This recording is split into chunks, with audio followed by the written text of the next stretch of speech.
TVK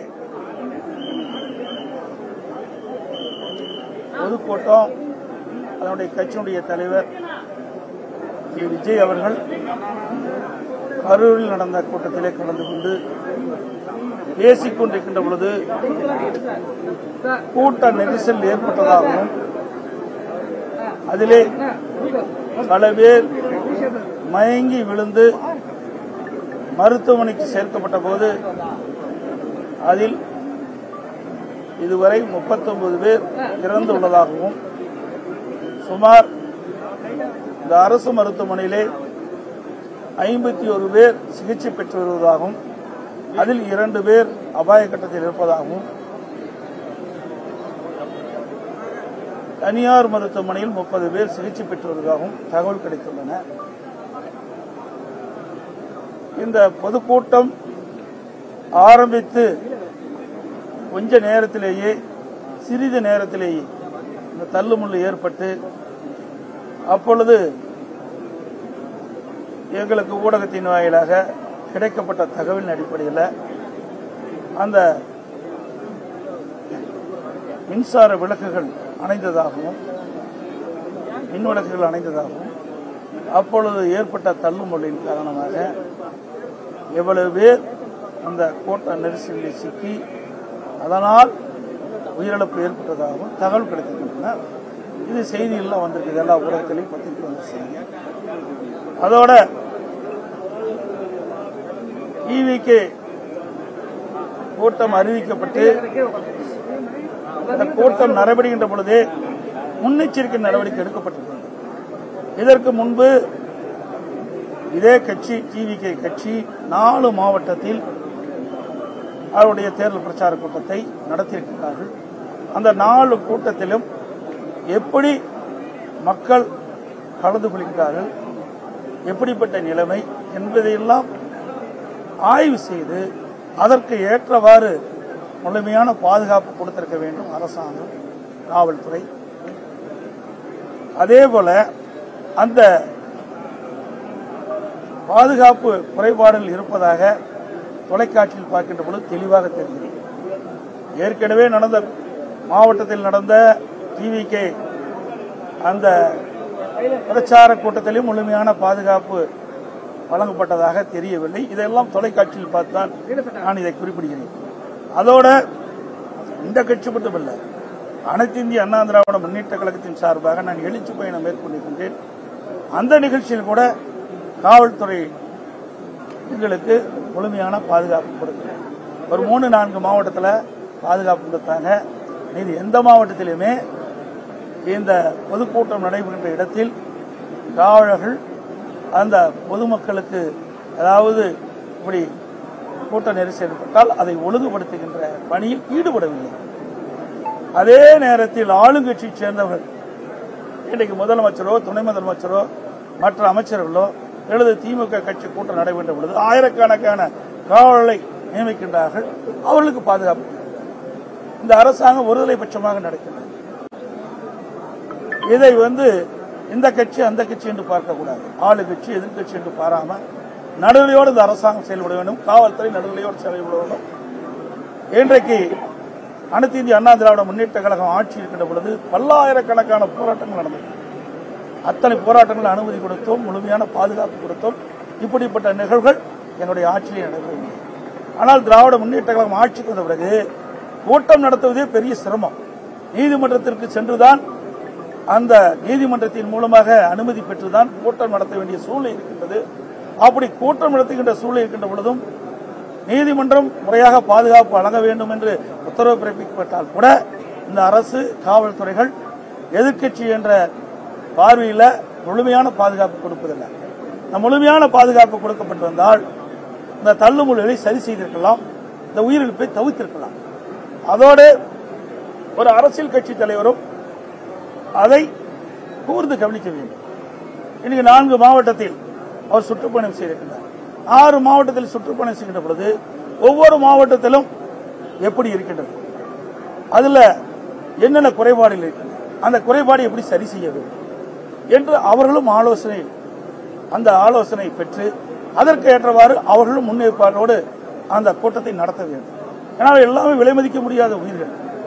ஒரு அரசியல் கட்சி கூட்டம் நடத்தும் என்று சொன்னால் அந்த கட்சியுடைய பாதுகாப்பை நம்பி, அரசாங்கத்தை நம்பி, காவல்துறையை நம்பித்தான் பொதுமக்கள் அந்த பொதுக்கூட்டத்தில் கலந்து கொள்கின்றார்கள். அரசாங்கமும் காவல்துறையும் பொதுக்கூட்டத்தில் நடுவர்களுக்கு பாதுகாப்பு வழங்க வேண்டும். அதேபோல அரசியல் கட்சி தலைவர்களும் அங்கே குழுவிட கூட்டத்திற்கு ஏற்றவாறு தாங்கள் நடந்து கொள்ள வேண்டும். எனவே காலையிலே இன்றைக்கு ஒரு நேரத்தை குறிப்பிடுகிறார்கள். அந்த நேரத்திலே வந்து பொதுக்கூட்டம் நடத்துவதில்லை. பல மணி நேரம் கழித்து வந்து பொதுக்கூட்டம் நடக்கின்ற பொழுது அதில் சில பிரச்சனைகள் ஏற்படுகின்றன. இதையெல்லாம் தவிர்த்துக் கொள்ள வேண்டும். இது நான் யாரையும் குற்றம் சொல்லி இந்த நேரத்தில் குற்றம் சொல்வது பொருத்தமாக இருக்காது. விலை மதிக்க முடியாது நாம் உயிரை இழந்திருக்கின்றோம். இதுவரை தமிழகம் மட்டுமல்ல, இந்தியாவிலேயே ஒரு அரசியல் கட்சி நடத்துகின்ற பொதுக்கூட்டத்தில் இவ்வளவு உயிரிழப்பு ஏற்படுகிறது. இன்றைக்கு தமிழகத்தில் நம்முடைய சகோதர சகோதரிகள் இன்றைக்கு விலை மதிக்க முடியாத உயிரை நாம் இழந்திருக்கின்ற நேரத்தில் மிகுந்த அதிர்ச்சியும் வேதனையும் வருகிறது. இந்த கட்சி அந்த கட்சி என்றெல்லாம் பார்க்க பொதுமக்கள் என்ற கண்ணோட்டத்தோடு நாங்கள் பார்க்கின்றோம். ஆக இது மிகுந்த வேதனையோடு இந்த கருத்தை நான் தெரிவிக்கின்றேன். ஆக இன்று அரசியல் கட்சி தலைவர்கள் இன்றைக்கு எதையும் சிந்தித்துள்ளார். அனைத்து இந்திய அண்ணா திராவிட முன்னேற்ற அல்லது பல்வேறு கட்சிகள் தமிழகத்தில் இருக்கின்றன. அவர்களும் பல பொதுக்கூட்டங்களை நடத்தியிருக்கின்றார்கள். அனுபவம் இருக்கின்றது. அந்த இடத்துல எவ்வளவு கூட்டம் வரும், ஒரு மாவட்டத்தில் எவ்வளவு கூட்டம் வரும், ஒரு தொகுதியில் எவ்வளவு கூட்டம் வரும், அந்த கூட்டத்தை எப்படி சமாளிப்பது, எப்படி ஒழுங்குபடுத்துவது என்பதெல்லாம் அவர்களுக்கு ஓரளவு அனுபவம் இருக்கின்றது. தமிழகத்தில் இருக்கின்ற அரசு கட்சிகள் ஒரு அனுபவம் இருக்கிறது. அந்த அடிப்படையிலே பொதுக்கூட்டம் நடக்கின்ற காரணத்தினால் இப்படிப்பட்ட தள்ளுமுறை ஏற்படுகிற பொழுது அதை ஒழுங்குபடுத்திக் கொள்கிறார்கள். அதை மற்றவர்களும் கடைபிடிக்கிறார்கள்.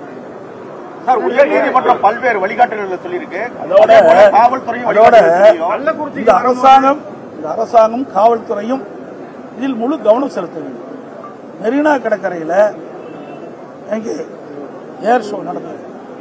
அதுல சரியான முறையில் பாதுகாப்பு ஏற்பாடு செய்யப்படாத காரணத்தினால சுமார் 5 பேர் இறந்து விட்டாங்க. அங்கேயே அப்படிப்பட்ட சம்பவம் நடைபெறுகின்ற பொழுது இப்படி ஒரு அரசியல் கட்சி தலைவர்கள் ஒரு பொதுக்கூட்டத்தை ஏற்பாடு செய்கின்ற பொழுது ஏற்கனவே 4 மாவட்டத்தில் இந்த பொதுக்கூட்டம் நடைபெற்றிருக்கின்றது. இதெல்லாம் என்னென்ன பிரச்சனை என்பது இன்றைக்கு அரசும் காவல்துறையும் ஆய்வு செய்து அதற்கு தக்கவாறு பாதுகாப்பு வழங்கியிருந்தால் இந்த உயிர் சேதத்தை தடுத்திருக்கிறார். காவல்துறை வந்து ஒழுங்குபடுத்தினா எங்க கூட்டத்துக்கு, எங்க கட்சிக்கு வரக்கூடிய அந்த கூட்டத்துக்கு வரக்கூடிய தொண்டர்களை அவங்க வந்து விரட்டி அடிக்கிறாங்க அப்படின்ற ஒரு குற்றச்சாட்டை அவங்க தலைவர்கள் முன்வைக்கிறாங்க. இதெல்லாம் நீங்க சொல்ற நீங்க கேட்கிற கேள்வி. இது வந்து நாங்களும் பொன்விழா கண்ட கட்சி, 32 ஆண்டுகளும் ஆட்சி செய்த கட்சி, இப்படி எங்கேயுமே இப்படி தடை செஞ்சது கிடையாது. ஆக வேண்டுமென்றே திட்டமிட்ட ஆளுங்கட்சிக்கு ஒரு நீதி, எதிர்கட்சிக்கு ஒரு நீதியாக இருக்கக்கூடாது. ஆளுங்கட்சியோட முதலமைச்சர் இருக்கின்ற பொழுது கூட்டமே இல்லாத இடத்துல கூட ஆயிரக்கணக்கான காவலர்களை நிறுத்தி பாதுகாப்பு கொடுக்கிறாங்க. அதனால குறை சொல்ல, இருந்தாலும் அவர்களுக்கு எப்படி பாதுகாப்பு கொடுக்கிறார்களோ அதே போல இன்றைக்கு நாட்டு மக்களுக்கும் பாதுகாப்பை வழங்குவது அரசுடைய கடமை, முதலமைச்சருடைய கடமை, காவல்துறை கடமை. அந்த கடமையில் இருந்து அவர்கள் தவறிவிட்டார்கள். அதனால் இந்த உயிரிழப்பு ஏற்பட்டது. ஒரு நபர் கமிஷன் அமைச்சிருக்கிறாங்க. இவ்வளவு வேகமா துரிதமா இந்த ஒரு நபர் கமிஷன் அமைப்பதில் என்ன நோக்கம் எனக்கு தெரியல. அமைச்சிருக்கிறாங்க. இப்ப நான் வந்து நேற்றைய தினம் சென்னைக்கு போயிருந்தேன். இரவு தான் 2 மணிக்கு தான் வீடு போயிருந்தேன். காலையில் எழுந்தவுடன் தான் வந்தேன். உங்க தொலைக்காட்சியில் பார்க்கிற செய்தி வச்சு தான் இந்த பேட்டியை நான் கொடுத்துருக்கேன். அது மட்டும் இல்லை, நான் வருகின்ற பொழுது கிடைக்கப்பட்ட தகவல் விஜய் அவர்கள் அந்த கூட்டத்தில் பேசிட்டு இருக்கும் போது இடையில் ஆம்புலன்ஸ் வருது. அப்ப அவருடைய ஒரு கொடி பேரை சொல்லி இந்த கொடி கட்டிட்டு இவ்வளவு ஆம்புலன்ஸ் எதுக்கு வருதுன்னு கேட்கிறாங்க. இதெல்லாம் மிகப்பெரிய சந்தேகத்தை எழுப்புது. ஆக அயங்கி விழுதுன்னு அவருக்கு எப்படி ஆம்புலன்ஸ்காரங்களுக்கு தெரியும்? கூட்டம் நடத்துறாங்க, மேல இருக்கிறாங்க, மேல ஏறி பார்த்தீங்கன்னா எல்லாமே தெரியும். நானும் கூட்டத்தில் போய் 163 தொகுதிக்கு போயிட்டு வந்திருக்கிறேன். மேல இருந்து பார்த்தா எல்லாமே தெரியும். அப்படி முன்கூட்டியே பல ஆம்புலன்ஸ் விரைந்து சைலண்ட் ஒளியில் வந்துகிட்டு இருக்கும் போது அவர் சொல்றாரு, எதுக்கு இந்த ஆம்புலன்ஸ் வருதுன்னு அவர் அந்த கூட்டத்திலேயே பேசுறது தொலைக்காட்சியில் பார்த்தேன். இதெல்லாம் ஒரு சந்தேகம் இருக்குது. இதெல்லாம் ஒரு முழுமையாக விசாரிக்கப்பட வேண்டும் என்பதுதான். தார்மீக பொறுப்பு 27,000 பேர் கலந்துட்டாங்கன்னு சொல்லி போலீசார் விளக்கம் கொடுத்திருக்காங்க. அவங்க கிரௌட் அதிகமா வந்துச்சு, எங்கிட்ட கேட்ட அனுமதியில 10,000 பேர் தான் கலந்துக்குவாங்கன்னு சொன்னாங்க. அவங்க பிரஸ் 27,000 பேர் வந்தது எங்களால என்ன பண்ண முடியல. 4 மாவட்டத்தில் நடந்திருக்கு. 4 மாவட்டத்தில் இதே கட்சியுடைய தலைவர் பொதுக்கூட்டம் நடத்தியிருக்காரு. அந்த பொதுக்கூட்டத்தில் எவ்வளவு பேர் கலந்துட்டாங்க, எவ்வளவு பேர் எழுதி கொடுத்தாங்கன்னு இந்த காவல்துறைக்கு தெரியாதா, இந்த அரசாங்கத்துக்கு தெரியாதா? ஆகவே அவருடைய கடமையிலிருந்து தட்டி கலப்பதற்காக இந்த அறிவிப்பை கொடுத்திருப்பதை நான் கருதுகிறேன். சார், இந்த நிகழ்வுக்கு பொறுப்பேற்று விஜய் மீது நடவடிக்கை எடுக்கப்படும். இதையெல்லாம் நீங்க கேட்கிற கேள்வி எல்லாம் ஒரு கற்பனையான கேள்வியை தான் நான் பார்க்கிறேன். நடவடிக்கை எடுப்பாங்களா, எடுக்க மாட்டாங்களா? இவ்வளவு பெரிய துயரம் நடந்திருக்கு, அதைத்தான் பார்க்கிறேன். இன்றைக்கு போன உயிர் மேல முடியும். நம்ம குடும்பத்தில் ஒருத்தர் இழந்தா நமக்கு எவ்வளவு வேதனை நினைக்கணும். அரசியலுக்கு அப்பாற்பட்டு பேசணும். தயவு செய்து அரசியல் இது எந்த இடத்துல தவறு நடந்தது, அது எப்படி என்ன காரணத்துக்கு நடந்தது, இதைத்தான் நாம் அலசி ஆராய்ந்து அதற்கு ஒரு இறுதி வடிவு கொடுக்க வேண்டும். இனி எதிர்காலத்தில் இப்படிப்பட்ட நிகழ்வு ஏற்படாதுன்னு பார்க்க வேண்டும். இதையெல்லாம் பார்க்க வேண்டும். இதை விட்டு இது இப்படி நடக்குமா அப்படி நடக்குமா, இதுக்கு இதையெல்லாம் பேசுவது இந்த இடத்தில் சரியாக இருக்காது என்பது என்னுடைய கருத்து. அது மட்டும் இல்ல, இப்படி சம்பந்தப்பட்டவர் அந்த மக்களை பார்க்கவே இல்லை. இது வரைக்கும் நேற்று அவங்க கட்சிக்காரர்களே அவரை பார்க்கலங்கிற நான் சொல்றேன். மதிப்பு முடியாத விலை மதிக்க முடியாத உயிரை இழந்து இருக்கிறோம். இந்த நேரத்தில் ஒவ்வொருவரும் எந்த மனநிலையில் இருப்பார் என்று நமக்கு தெரியாது. ஒவ்வொருவரும் ஒரு மனநிலையில் எப்படி இருப்பார் நமக்கு தெரியாது. எங்களை பொறுத்த வரைக்கும், நம்முடைய இயக்கத்தை பொறுத்த வரைக்கும் மனித உயிர் முக்கியம். மக்கள் அரசியல் கட்சி தலைவர்கள் கூட்டத்தில் கலந்து கொள்கின்ற பொழுது அந்த கலந்து கொண்டிருக்கின்ற மக்களுக்கு எவ்வித பாதிப்பும் இல்லாமல் இருக்க வேண்டும் என்பது நினைப்பார். இனி எதிர்காலத்தில் இப்படிப்பட்ட நிகழ்வு ஏற்படக்கூடாது. அதைத்தான் நான் இன்னைக்கு சொல்லிட்டு இருக்கிறேன். நடந்த நிகழ்வு மிக மிக ஒரு கொடூரமான நிகழ்வா தான் நான் பார்க்கிறேன். மிக மிக வேதனையான ஒரு அதிர்ச்சியான நிகழ்வா தான் பார்க்கிறேன். இன்றைக்கு நான் ஏற்கனவே குறிப்பிட்டதை போல இன்றைக்கு இதுவரை தமிழகத்திலும் சரி இந்தியாவிலும் சரி ஒரு அரசியல் கட்சி பொதுக்கூட்டத்தில் இவ்வளவு பேர் இறந்ததாக தெரியவில்லை, எனக்கு தெரிந்தவரை தெரியவில்லை. ஆக இது பல பேர் 39 பேர் இறந்திருக்காரு சொன்னால் சாதாரணமாக எடுத்துக்கொள்ள முடியாது. விஜயோட அரசியல் அனுபவம் இல்லாததற்கு காரணம் எடுத்துக்கலாமா சார்? அரசியல் அனுபவம் பொதுவாக சொல்லுங்க, ஒருவரை குறிப்பிட்டு சொன்னால் சரியாக எல்லா அரசியல் கட்சி தலைவர்களுமே இதை உன்னிப்பாக கவனிக்க வேண்டும். இன்றைக்கு மற்ற கட்சிகள் எல்லாம் அணுவும் உள்ள கட்சிகள். அந்த அணுவும் உள்ள கட்சியை சேர்ந்த தலைவர்கள், அவருடைய தொண்டர்கள் இருக்காங்க, நிர்வாகிகள் இருக்காங்க, ஒரு கட்டமைப்பு இருக்கு. அந்த கட்டமைப்பு வளையத்துக்குள் அது கொண்டு ஒரு கூட்டத்தை எப்படி கட்டுப்படுத்துவது, அதை எப்படி ஒழுங்குபடுத்துவது, அதையெல்லாம் அவர்களுக்கு பல கூட்டங்கள் நடத்தி அனுபவம் இருக்கு. அந்த அனுபவத்தின் அடிப்படையில் கூட்டம் நடத்துகின்ற பொழுது அதில் சின்ன சின்ன அசம்பாவங்கள் தவிர்க்கப்படுகிறது. இப்படிப்பட்ட பெரும் அசம்பாவங்கள் ஏற்படாத வண்ணம் அவள் தடுப்பதற்கு உண்டான அனுபவம் அவரிடத்தில் இருக்கு. நாங்களாம் மாநாடு நடத்தும் கிட்டத்தட்ட 13-14 லட்சம் பேர் நடத்திருக்கோம். அதே போல பல கூட்டங்கள் நாங்கள் நடத்திருக்கோம். அதுபோல பல அரசியல் கட்சி தலைவர்கள், தமிழகத்தில் இருக்கின்ற பல அரசியல் கட்சிகள் பல கூட்டங்கள் நடத்தியிருக்குது. அதையெல்லாம் அங்கு இருக்கின்ற தலைவர்கள், இரண்டாம் கட்ட தலைவர்கள், அங்காக இருக்கின்ற பகுதியில் இருக்கின்ற அந்த கட்சியுடைய நிர்வாகிகள், அவர்கள் அவருடைய தொண்டர்கள், அவர்களெல்லாம் பல கூட்டத்தில் கலந்து கொண்டு அனுபவம் இருக்கின்றனர். அந்த அனுபவத்தின் அடிப்படையில் அவர்கள் அந்த கூட்டத்தை ஒழுங்குபடுத்திக் கொள்கிறார்கள். தொடர்ந்து விஜய் திமுகவை தொடர்ந்து எதிர்ப்பாதான் எல்லா கூட்டங்களையும் பேசிட்டு இருந்தாரு. முதல்வர் இந்த சம்பவம் நடந்தோடனே சென்னையில இருந்து இங்க வந்ததா இருக்கட்டும், ஒரு நபர் குழு அமைத்ததா இருக்கட்டும், 10 லட்சம் நிவாரணம் வழங்கியதா இருக்கட்டும், இதுல ஏதாவது அரசியல் இருக்குன்னு நினைக்கிறீங்களா சார்? இதெல்லாம் அரசியலுடைய கடமைங்க. முதலமைச்சர் இந்த கடமையில செஞ்சுதான் ஆகணும். அந்த ஸ்தானத்தில் இருக்காரு, அதை அவர் செய்யறாரு. எல்லா இடத்துலயும் தானே எல்லா அரசாங்கமும் அப்படித்தான் செய்யும். எந்த அரசாங்கமாக இருந்தாலும் இப்படிப்பட்ட நிகழ்வுகள் ஏற்படுகின்ற பொழுது உடனுக்குடன் மக்களுக்கு தேவையான உதவிகளை செய்வதுதான் அரசுடைய கடமை. அந்த கடமையை தான் இந்த அரசாங்கம் செஞ்சு. இதே போல கள்ளக்குறிச்சியில நடந்தது. ஆனா அப்ப முதல்வர் போகல, இப்ப இவ்வளவு ஆர்வமா வந்திருக்கிறாரு. அதை எப்படி சார் எடுத்துக்கலாம்? அது வேற, இது வேற. இதை நிறைய பிரிச்சுக்கலாம்.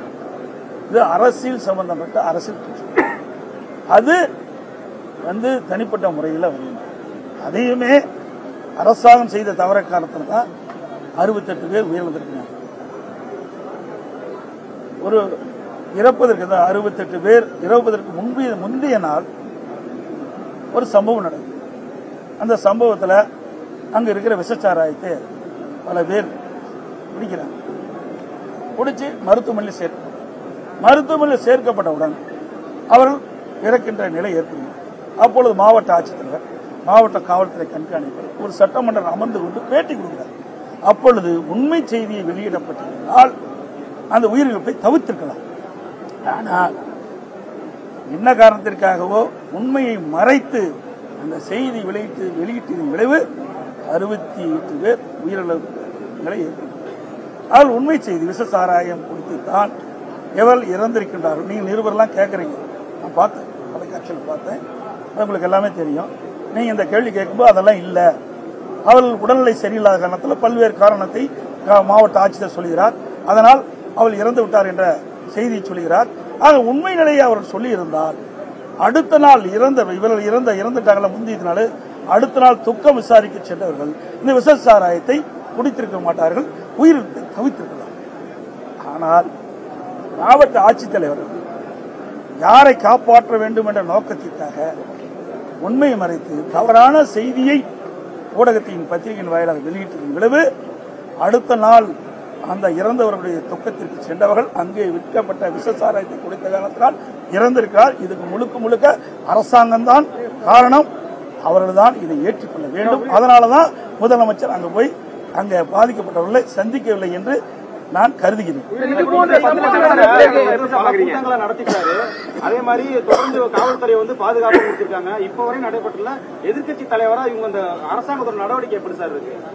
ஏற்கனவே நான் சொல்லியிருக்கேன், பல விளக்க சொல்லியிருக்கேன். நான் சொன்ன விளக்கெல்லாம் உங்களுக்கு நல்லா புரிஞ்சிருக்குன்னு நினைக்கிறேன்.